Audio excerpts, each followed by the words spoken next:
बेटा हम आपको पढ़ाएंगे आज सामाजिक विज्ञान कक्षा 10 और जो पाठ जो चालू होगा वो है आपका दूसरा पाठ और पाठ का नाम होगा भारत में राष्ट्रवाद।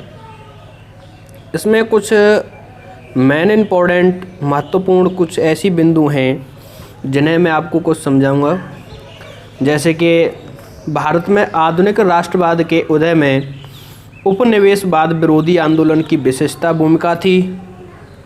उसी प्रकार प्रथम विश्व युद्ध के कारण विश्व युद्ध में अन्य देशों के समान भारत की राजनीतिक, सामाजिक, आर्थिक स्थिति में भी अनेक परिवर्तन हुए।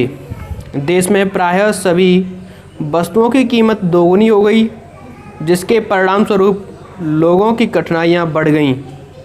ग्रामीण क्षेत्रों में अंग्रेज़ सरकार ने युवकों को जबरन भर्ती शुरू कर दिया, जिससे वहाँ चारों तरफ रोष व्याप्त हो गया। उधर 1918 और 1919, 1920 और 1921 की अवधियों में देश के अनेक भागों में फसलें खराब हो गईं। इसी समय देश के अधिकांश भागों में फ्लू महामारी भी फैल गई। एक अनुमान के अनुसार और एक अकाल के कारण देश में कई लाख लोग मारे गए।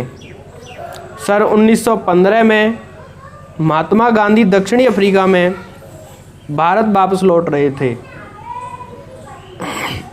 दक्षिण अफ्रीका में उन्होंने एक नए प्रकार के जन आंदोलन का मार्ग अपनाया। वहाँ की नस्लभेदी सरकार ने जो लोहा किया, अपने इसी नए प्रकार के विरोध करने के मार्ग अथवा तरीके उन्हें बाद में सत्याग्रह का नाम दिया गया। भारत आने पर उन्होंने अपने इसी सत्याग्रह के तरीके से अंग्रेज़ों के विरुद्ध किए जाने वाले आंदोलन का संचालन किया।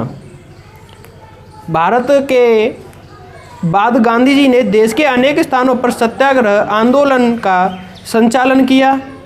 1916 ईस्वी में इन्होंने बिहार प्रांत के चंपारण क्षेत्र का दौरा किया और अंग्रेज़ों की दमनकारी बागान व्यवस्था के विरुद्ध किसानों को संघर्ष करने हेतु प्रेरित किया।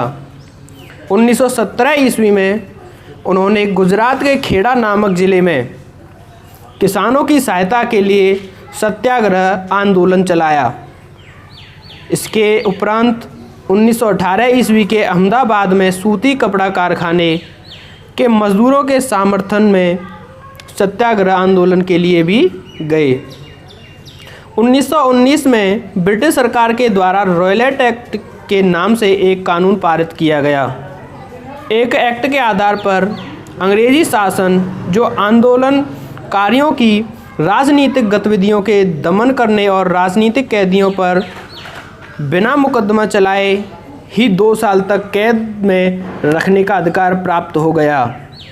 भारतीयों ने इसे काला कानून के नाम से संबोधित किया।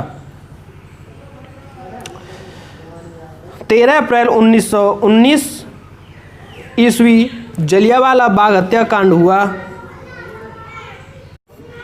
इस दिन अमृतसर शांति ढंग से सभा कर रहे सत्याग्रह पर जनरल डायर ने गोलियां चलवाकर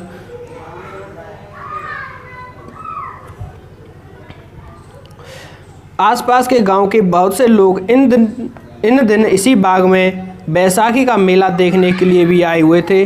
जनरल डायर ने इस मैदान में बाहर निकलने के सभी रास्ते बंद करवा दिए और इसके बाद अपने सैनिकों को गोली चलाने का आदेश दिया। इस हत्याकांड में सैकड़ों लोगों ने वहीं दम तोड़ दिया। सन 1932 ईस्वी में महात्मा गांधी ने सविनय अवज्ञा आंदोलन पुनः शुरू कर दिया। लगभग साल भर तक यह आंदोलन चला, परंतु इसके उपरांत इसकी गति धीमी होती गई।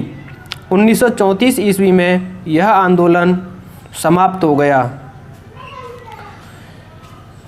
इसमें बेटा कुछ महत्वपूर्ण शताब्दी बोलते हैं वो दी हुई हैं, और उनका मैं नाम बताऊंगा मैं आपको, वो आपको नोट करनी होगी।